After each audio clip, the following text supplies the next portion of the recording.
The following program contains scenes and language of a frank and explicit nature. Viewer discretion is advised. This is the Loud List, where our random, rowdy, and raunchy band of misfits create top 10 lists of life's most insane shit. Be scared. Nothing is off limits. So congratulations. You just made the list! I'm the music god CJ playing. This is the Loud List. You know what we do here?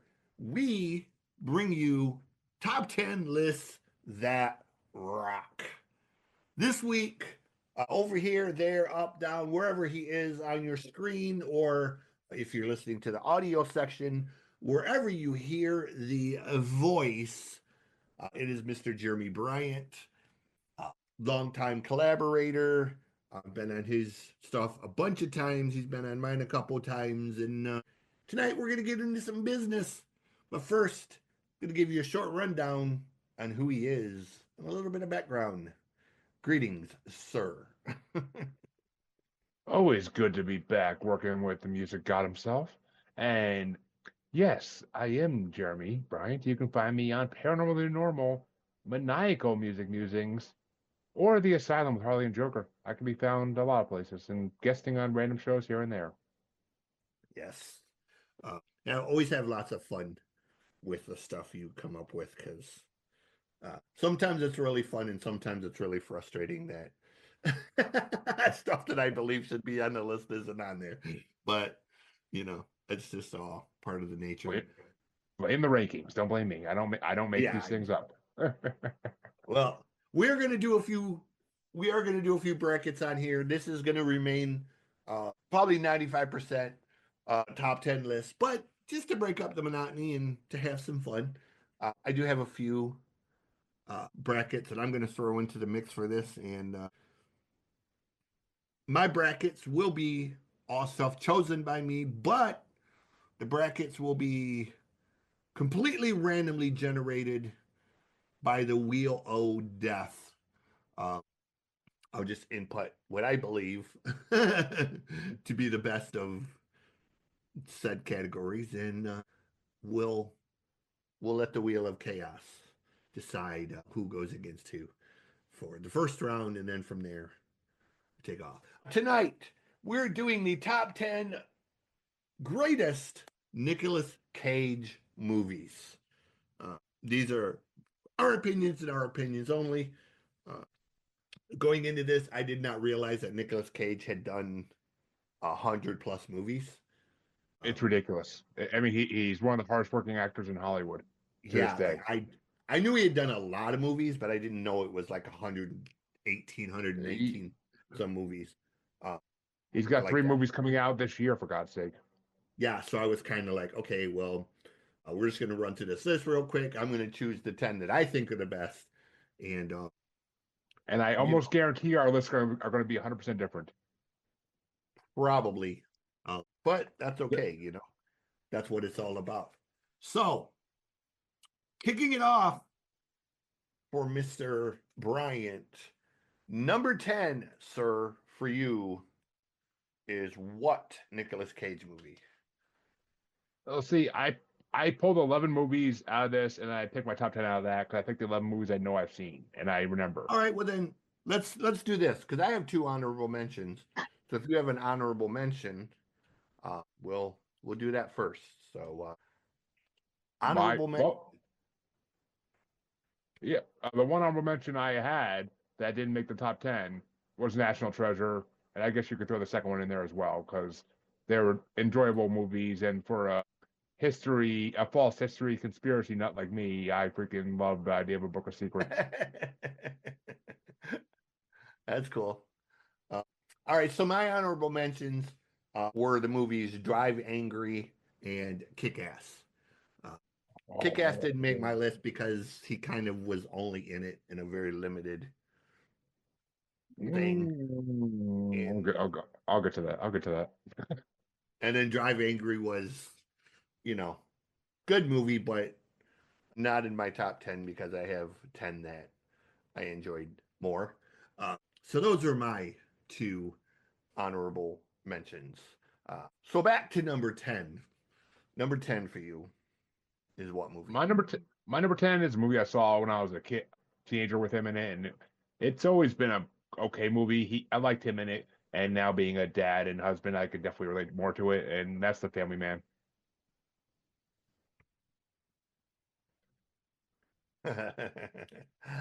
That is one I have not seen. Um, I've seen It's like actually well little clips of it. as a lover of sex comedies, you'll love this because that's the movie where I learned the phrase camel toe. Okay.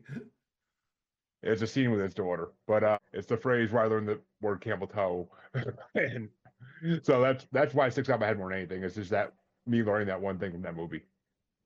Nice. So number 10 for me was the movie uh, loosely based on a true story. I don't think it was quite as dramatic in real life, probably, as the movie. But it was the movie Lord of War, Mm. which is based. He played the character of the Russian arms dealer, known as the Lord of War. Uh, was in prison many years here in the United States until Biden traded him back uh, for the basketball player that got fucking stuck in prison over there because she was a dumbass and took weed into Russia, of all places. Oh, I remember reading about. I remember hearing about that in the news. Yeah, Yeah. the Okay. Yeah. Brittany Griner, whatever. Yeah. Fuck. You know. Another one of his stupid decisions. But anyways, it's a Lord of War. Really good movie. Had him and Jared Leto. So, Oh, it's on my so list. I'm not gonna say where, but it's on my list. that's cool. Number 9 for you. What do you got? I know I watched this. I vaguely remember it, but I remember it being entertaining and I remember it being great because of Nicolas Cage. My number 9 is Season of the Witch. That's a yeah. That's a different movie for him, but it's actually that movie's not as bad as people say it is, as bad as like some of the rankings put it, as some of the ratings per se. If you look at like Rotten Tomatoes and all of that, it's one of You the more can't. I hate listening to ratings. I hate listening to reviews because I don't yeah. believe anything they say. I take them with a grain of salt. Uh, I find generally the lower the movie ranking is, the more I enjoy the movie. Uh, because Unless you're it's the gonna new have unless it's the new Snow White, because I guarantee I'm gonna hate that movie. no interest in seeing Snow White, but I will be going to the theater to see Lilo and Stitch. Uh, that one just looks I'll, like it's going to be too fun. I'll, So, I'll wait for Disney Plus for that one. Honestly. number 9 for me was a movie that I saw recently. I enjoyed it. It's the movie Mandy. So, It's on my uh, list. I'm not saying where, but it's on my list. so that's my number 9 is Mandy. So, number 8. Well, I don't need to go into it too much, but my number 8 was Lord of War because I saw it when it first came out on Max or HBO, whatever the hell the channel was that was on back then, and I actually enjoyed it. Like it was not the type of movie I ever would think I would watch back then, but it was actually really enjoyable. And watching Nicolas Cage get drunk and fuck random African women was entertaining to a teenager. I like to I like the fact that, like I said, it's loosely based on a true story. That there actually is, like a real life guy who was Oh running yeah. around the world selling like, massive amount of arms and shit. And uh, there was another one. It wasn't a Nicolas Cage movie. It had Jonah Hill in it, and it was another one that was Oh, based on. I I know which one you're talking about and I've seen it, but I can't remember what the hell it's called. They were buying they were buying arms off like the government auction sites and shit, or getting government contracts and shit, and like making billions of dollars off of like selling Ah, fucking I Or forget what the hell it's called. I know I've seen it. yeah. I find myself liking anything Jonah Hill is in because Jonah has this ability to be like really dramatic and really funny at the same time. Like, His sarcastic humor, like yeah. he makes Superbad as good as it is. It's just his fucking comments the whole time. And Accepted is another one. Like he's Mm. so good in Accepted. Uh, Look at he my wiener. yeah, Fucking love you it. know, yeah. That's what I'm saying. Like he can take like just you know, uh, and then of course 22 Jump Street where he sleeps with the Oh, captain's daughter. He's like, that's one of the best things. Oh you're gonna shit! you're Oh gonna wake him shit! up. You're gonna wake him up. Oh, when Channing Tatum is running throughout the whole fucking precinct, like Yeah. he fucked He's the like, captain's oh shit. daughter. Oh shit. You fucked the captain's daughter. You fucked the Oh my god, captain's daughter. it's fucking hilarious. And Ice Cube's like, every time he says that, that's another foot up your ass, right? All right, where are we at? Number 8. Number 8 for me, uh, probably a lot higher on most people's list. But there was a couple movies that bumped it. A couple newer movies that bumped it uh, up a little bit. Number 8 for me is The Rock with Sean Connery, and I love that they. I know it. I don't think it's supposed to, but I love how there's a perfect tie-in with James Bond. Yeah. There's this gap in Bond where he disappears in one movie and it's right around the same time he's supposedly put into Alcatraz and shit. So, there was this whole fan theory, and it actually matches up really well and makes a lot of sense. So, I love how they kind of lead into that theory a little bit. I have actually never seen The Rock. It was see that's the big difference between our lists is generations because I was a kid when that movie came out and it was not that movie I would ever be interested in as a kid. And I just never got around to watching it as an adult. Like I know of it. I fucking know of it because of Sean Connery, but like I just never had a chance to watch it. So, what are you saying? I'm old? The gray hair and gray beard kind of say it for you, buddy. I'm sure mine will be there in about 10, 15 years too, but it kind of speaks volumes. Hey, this is 6 kids, okay? I've earned Hmm. this gray Oh, hair.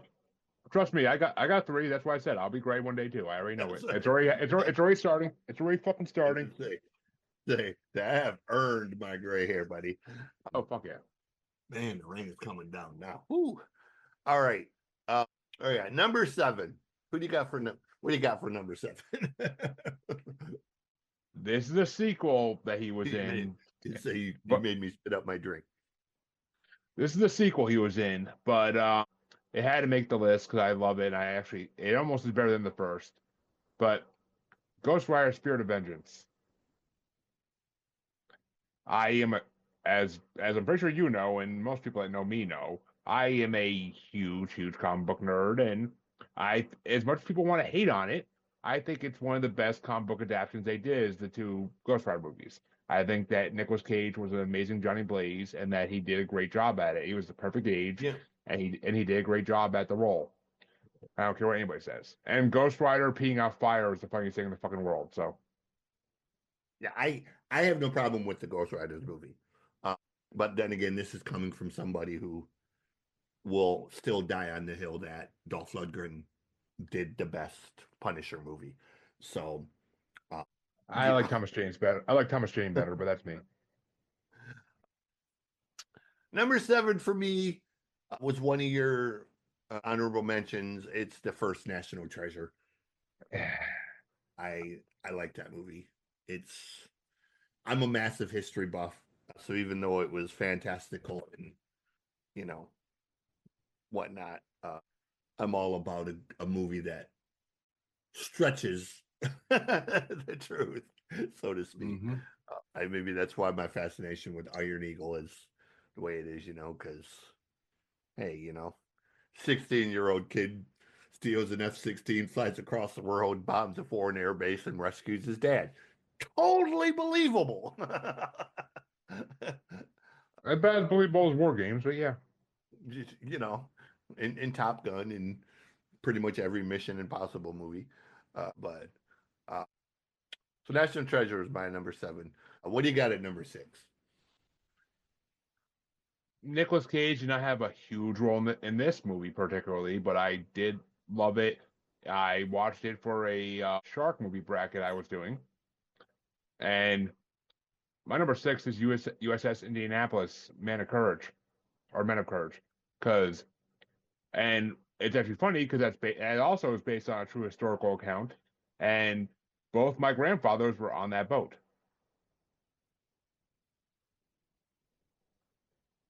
And I didn't put together the connection right away at first either, because like my grandfather, my maternal grandfather grew up telling me stories about how his ship went down in World War II, and him and his fellow soldiers were floating for days until they reached Japan shores, and about watching his other fellow soldiers get eaten off by sharks one by one and not be able to do anything about it. And Yeah. I watched this movie and I'm like, holy shit, were they on the USS Indianapolis? I knew it was a real story. And I asked around my family and they're like, yeah, I think they were. It's very possible. I mean, a lot of crazy shit happened. Uh, I don't know about World War One and Two so much as I've heard a lot of stories about Vietnam from my uncle and people that were there that seem very far fetched and fantastical, but the man has pictures to back it up. So, Oh, there's plenty of stories. Trust me, as a paranormal podcaster, there's plenty of stories in Vietnam with yeah, cryptids and giant animals and whatnot. So I mean, there's a lot of things that are possible that people don't think are possible. But yeah, USS Indianapolis, it's a really good movie. They do it really well, and Nicolas Cage plays the captain of the ship, but he has a very short-lived, not really a short-lived role, but he's just not in the movie much because there's a lot of big actors in the movie. But this movie didn't get the love it should have. I didn't watch it until a couple years ago for that shark movie bracket I was doing on my paranormal show, but and it was a movie I never heard of, so I was like, oh, what the hell is this? I'm like, it's gonna be some crappy like Sharknado type movie, and I watched it. And I was thoroughly impressed by how good it was. I mean, yeah, the shark part of it is very little compared to other shark movies, but it still should be counted because it's a major part. It's a major plot in the movie, and right. I like it. I'm not a military movie. I'm not a military movie fan, but this one actually I liked. It was a good movie.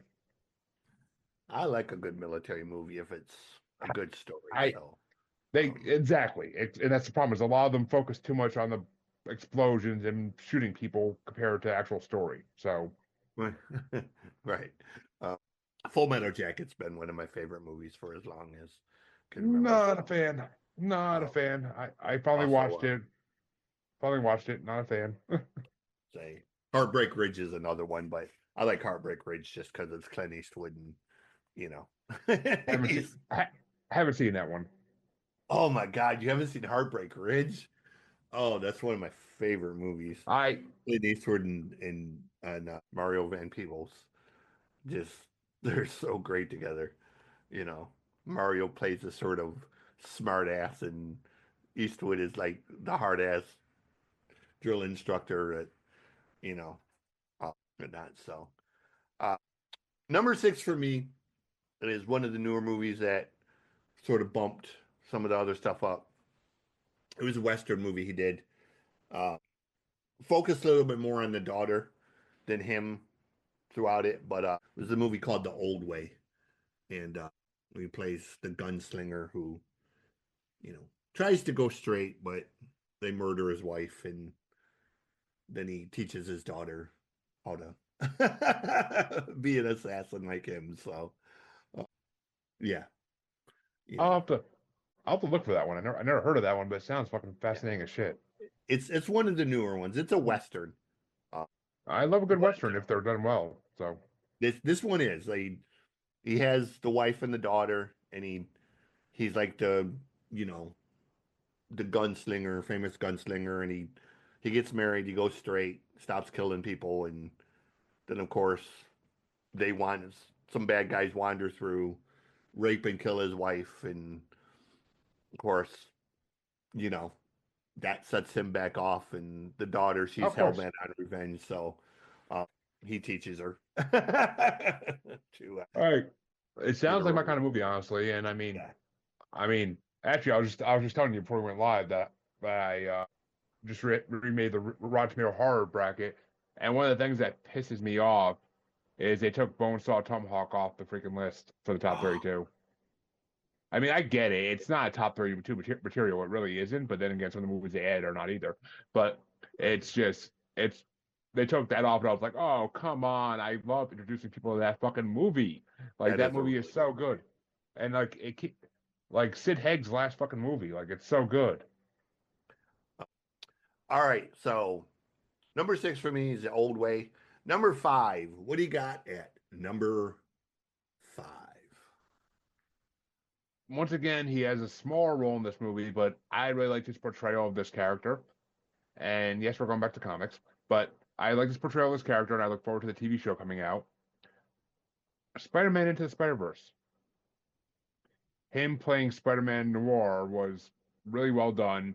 I love Spider-Man Noir in the one video game he was in, so I love that character. It's a really good combo character as well, and I can't wait. They're doing a limited series TV show on Disney Plus with him reprising that role in the cartoon, and I am Yeah. 100% down for it. That movie is, I mean, that movie's amazing. Everybody who is the comic book movies knows that, but his role as Spider-Man Noir was really well done. So, I haven't seen it, so I can't speak on it because oh, you'd love it. You'd love the yeah, I sarcastic humor. You'd love it. you know I don't do tons of comic book type stuff on occasion, maybe, but uh, yeah. Number five for me, I think pretty much everyone who's going to have this somewhere is Gone in 60 Seconds. Uh, Nope. you know, uh, love a good love a good car movie. Uh, Not as dumb or ridiculous as the Fast and Furious movies. And you know, I didn't intend to watch this movie, but my son was watching it because he's a massive Doctor Who fanatic, and he was watching it because I guess the bad guy was one of the former Doctor Who's. Uh, so I ended up watching it, and you know, so and I do like Delroy Lindo, so it was kind of a I cool. I'm not gonna lie. I've seen it. I could eat peach fuzz all day is one of the best fucking lines ever. But I mean, it just I'm not a car movie guy at all. Right. I despise Fast and the Furious movies, except for Hobbs and Shaw. That Hobbs and Shaw is the only good movie in that franchise. Uh, but I despise. I watched the first Fast and Furious, and I refuse to ever watch another one. So and well, that's because my brother watched the first one like 1,000 times when we were in high school. Right. But I just no, Gone 60 Seconds is just not that great a movie to me. I just can't get into it like everybody else does. Like I tried, I just can't. Which I'm Right. fine with that. Yeah. Number four. What do you got at number four? Well, you already mentioned it, but my number four is Mandy. Okay. I that when Dre from Masturbators did the first run of the top 100 Rotten Tomato horror movies, Mandy was on the list, so I watched it, and Nicolas Cage's fury in that movie is just fucking amazing. So I had to put it on my list. I love that movie. It's it's one of the only two newer movies he's done that's on my list, and I freaking love Mandy. It's just such a good movie. It's a good horror movie. Like it's Yeah. barely horror, but it's a good horror movie. Like It's a different kind of movie. Like it's more cerebral than it is like it's horror or anything. like you almost feel like you're on acid and you're in the movie when you're Yeah. watching it. Yeah. It's one of the three newer movies he's done that feel like they were like, you know, done while somebody was on an acid trip. Yeah. Probably Nick Cage. I mean, who the hell how do we know? But yeah. Number 4 for me was the movie that I sat down to watch. I really thought I wasn't gonna like it. I ended up liking it way more than I thought I would. Uh, it was the movie Pig. Uh, Mhm. I, I honestly, when I read the sort of log line, the premise of it, I was like, "This is gonna be a really dumb fucking movie." Uh, but I actually ended up liking it. I liked the way it was done. I liked the ending. You know, I dig the way that they told the story, and it was pretty cohesive. You know, when speaking about Nicolas Cage movies, storylines can be dicey at Yeah, best for some of them. yeah. So this was one of the more cohesive storylines that really, from beginning to end, made a lot of sense. That's I my have number. not. I have not seen Pig. I want to see Pig. I have not It's a seen it. good movie. I've been wanting to see it since it came out. I just haven't had a chance to watch it yet. It's a good movie. Number 3. What do you got it? Trace. Well, my number three is another horror movie he was in, and it's a newer one. And I watched it thinking it was gonna be the stupidest fucking thing in the world, but I enjoyed the shit out of it. My number three is Willy's Wonderland. The fact that he doesn't say a word the whole fucking movie, he just grunts and kills these animatronic demonic creatures is fucking brilliant. I enjoyed it so much, even though he didn't say one fucking word the whole movie. Say one of the other movies that was acid trip material. Well, I have not seen that. they basically said, how can we make Five Nights at Freddy's but make it better? Yeah, I haven't seen it yet. It is on my list to see very soon. So, you know, uh, number 3 for me, always a classic, always a fun time. All star cast. It's Con Air. Never seen it. Oh man, It's the same as The Rock. It came out when I was a kid. I could remember my dad watching it. I just didn't sit down and watch it with him, and I never got a chance to actually go back and revisit it. I mean, I really got to add once I get done with these next two lists for the brackets coming up. I really got to add a lot of Nicolas Cage movies to my watch list on freaking Letterbox so I can start getting a little more versed in him. But yeah, I do too. Because after like looking up his movies, not realizing that he had done like 100 and you know close to 120 movies, uh, I always thought that I had seen the majority of Nicolas Cage nope. movies, even the bad ones like Port of Call, Bad Lieutenant, and shit like that. Um, I thought I had seen the majority of them and realized, man, I ain't seen even a third of his movies. So, He's been a um, lot. He's been a lot. He's been a fucking lot. yeah. So number 3 for me, Con Air. Number 2, what do you got at Dos? Number two is where the first movie has to come in, and it has to be Ghost Rider. It was my real introduction to Nick Cage, and because I didn't really know who he was before, like I knew of him, but I didn't really know who he was before he did that movie, and it was comic book, so I had to see it. I think I saw it in theaters, if I'm not mistaken, but it was just such an enjoyable trail of Johnny Blaze, and I freaking enjoyed the hell out of it. I had to put it at number two. It's one of the, in my opinion, one of Nicolas Cage's best roles ever. I wish they'd bring him back. They might honestly in the Secret War movies coming out, like they might bring him back for like a cameo. I mean, if he could be in DC, he can be in Marvel again. So, Yeah. which I almost put the Flash on my list just because of his cameo as the Superman role he never got to play in Kevin Smith's directed movie. We won't get into that, but I will say I can't disagree with Ghost Rider because, hey, any movie with Sam Elliott is absolutely worth watching. So, uh, Oh yeah, and that was also my introduction to Sam Elliott too. yeah. So I mean, Really? it was I That was your I introduction to Sam Elliott? I was not a big Western guy when I was a kid. My grandparents used to watch them all the time. I couldn't stand them, so I never really saw any of the Sam Elliott classic westerns or anything until later in life. But I mean, I love Sam Elliott now. The Man Who Killed Hitler and Then the Bigfoot is one of my favorite movies of all time. Love that movie. No, my introduction to Sam Elliott, believe it or not, was actually in Mask. Um, so Oh, the Rocky Dennis one. yeah, Okay, um, I'm like not the Jim Carrey one. He wasn't in yeah, that shit. no, yeah, that was actually the first time I ever saw Sam Elliott, and then after that, I saw like I didn't know he was in Roadhouse that and a bunch even. of it. Oh yeah, I didn't know he was in that. yeah, he's plays a plays a, a plays a classic Sam Elliott type of character. He's a biker, total hard ass, but he has a soft spot, for Rocky because, of his disability or because of his face and all of that. So he's real protective of him, even though he's like the alcoholic, hard ass biker. Mm. Which is it's such a Sam Elliott type of role of, hard ass with a soft spot.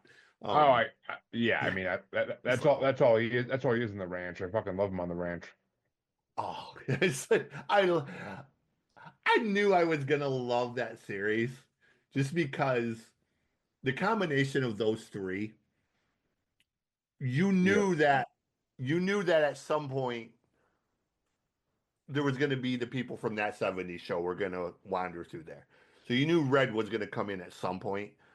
But just those three, I knew right away that Sam was just gonna have so Yeah. much to work with between Ashton's stupidity and Danny's sort of Sarcastic smart assholeness. Yeah. alecky ass, you knew Sam was going to have classic lines, Comeback and on. Oh God. just Yeah. Me. he delivers them so perfectly, man. Like he I mean, just, it does. It's yeah, perfect. All and I mean, I didn't get into it until it was basically over, but yeah, I binged the shit out of that show, and my wife was watching it a while like a year ago too or so, and I was rewatching it with her, and I fucking love that show. I mean, I thought when Rooster left the show, I was gonna be all fucking pissed when Danny like got rid of the show, but it actually went pretty well with yeah. Jack Shepard playing like that role. It went pretty well. So I I love the ranch. It's fucking amazing. Really, really, really liked him the season he was on in Justified too. I think it was like Oh, season I 6 never or watched. season. That's always been a show I want to watch. I just never got Oh a my chance to. God! There's All so right, many FX so shows I wanted to watch in my life. yeah. So number two for you is Ghost Rider. Number two for me, it is the only Nicolas Cage movie that has ever made me cry. Probably, I don't know if he won any awards for this, but he absolutely should have won so many awards. Uh, People that say Oh, Nicolas Cage can't act, you know, I say he can if he's given the right material. Proof is Leaving Las Vegas. oh, I forgot about that fucking movie. And Yeah. I didn't see. I must have scrolled by that really fast on Wikipedia today because I did not see that movie. Yeah. Leaving Las Vegas is my number two. Uh, Ah, that movie shit. makes me bawl like a baby, man. I mean, he's such a.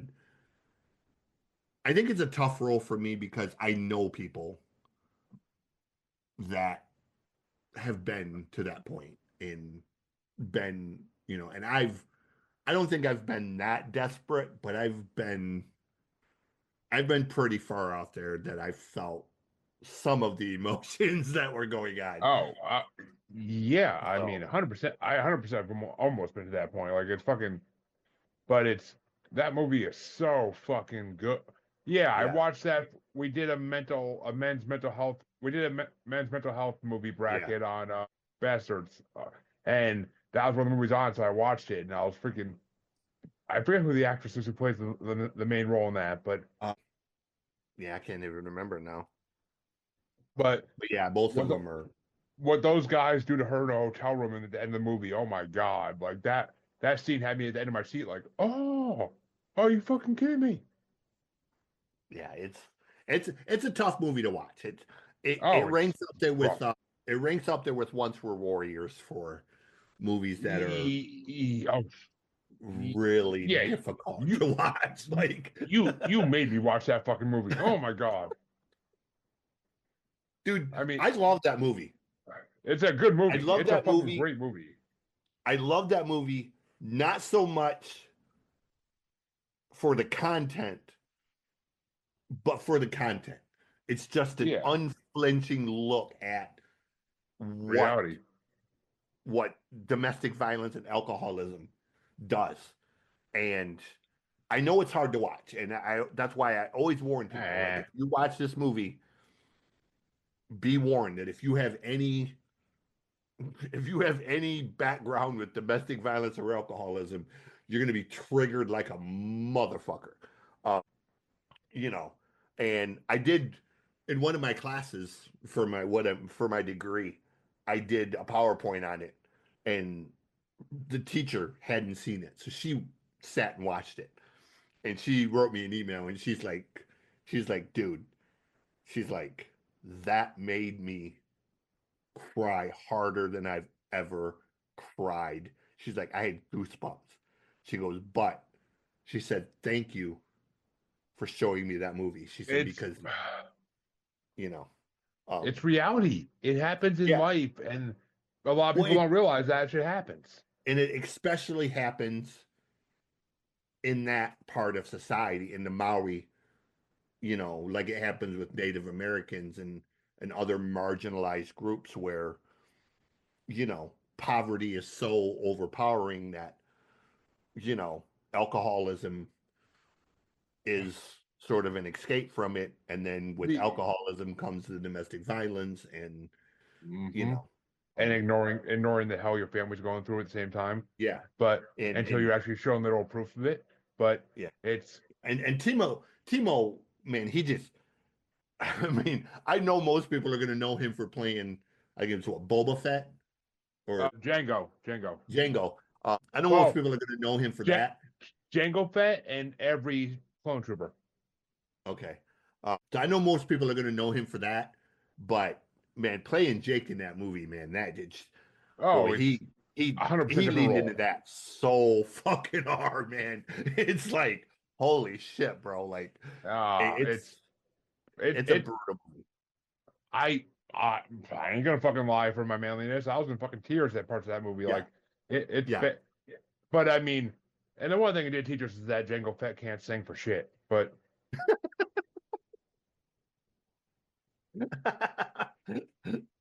Anyhow, leaving Las Vegas, same kind of movie, man. It's really unflinching, and oh, it's it's brutal, you know, but it's reality. It's reality. yeah, I like those things. it is. I love those movies like that. Like if you show me a darker side of reality that I know exists, Yeah, then you're teaching me something, and that's a fucking something that needs to be done.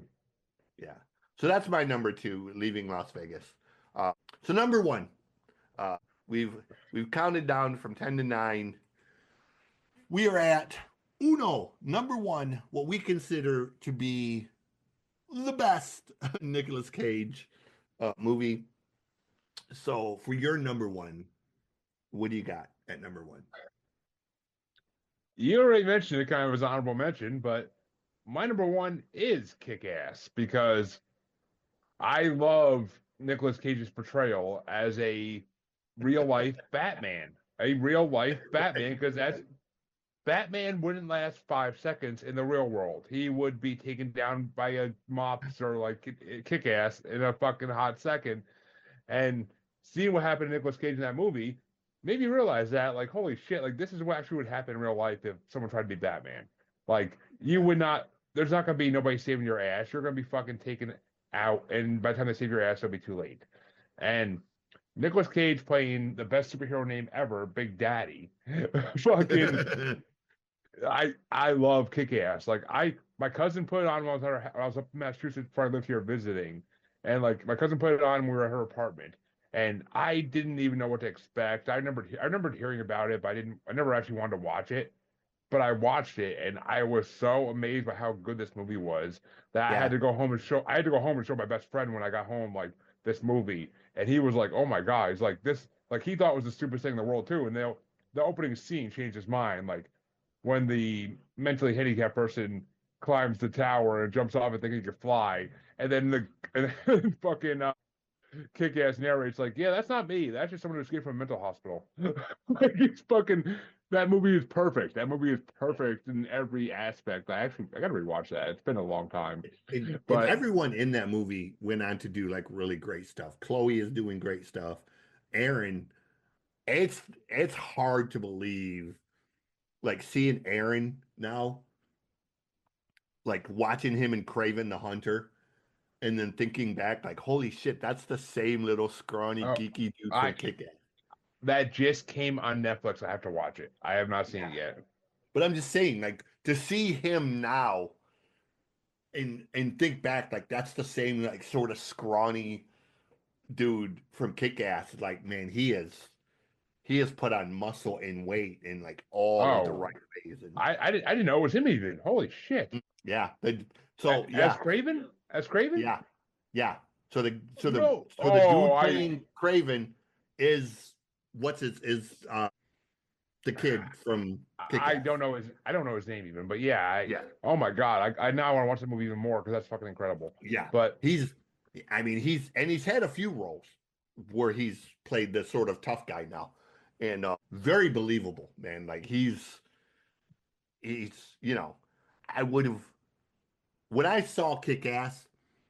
I know it's very tongue in cheek, and I know it's very spoofy in a way of what it can't be, what it's supposed to be. But I would have never put him on my list of like future action stars per se. well, I would it's have just had him. funny. It's funny. I mean, yeah, that's definitely like something about him that's hilarious. But the funniest thing in that movie to me is you have both Quicksilvers in the same movie as best friends. Oh yeah, because he was Quicksilver too in WandaVision. Yeah, I think he was. So I said he's Yeah, played a few action things now, and he's very very good at it. But I would have imagined him playing more like Jonah Hill type characters. Like more the yeah. comedic comedy type stuff. But I love Kick Ass. As soon as I thought Nicolas Cage, that was Yeah, the first movie I thought of where I'm like, I love his role. Like, I like both of them. I think both of them are really really well done. which is why I could see myself like in that the old white movie you mentioned because Yeah, that's the same kind of role Nicolas Cage has in Kick Ass where he's teaching his daughter basically how to be an assassin and like it's fucking yeah, the same type of role and it's fucking he does such a good job at yeah. like I almost wish what's that movie where the guy plays the hitman trains the girl to be a hitman. There's a few of them. It's it was in the I've mental health bracket. It was in the mental health bracket too. I forget what the hell it's called, Stallone but had one. Stallone had one. it Um, was this with guy Natalie is some Portman. this guy is somewhat famous, but he's not famous. Like fuck, no, okay, Not sure. no, it's gonna piss Oh, me off. I got. Oh my god, it's gonna piss me off. But yeah, it's yeah, the old way is he plays more of a like an Eastwood type of character. Leon the Professional. Okay, yeah.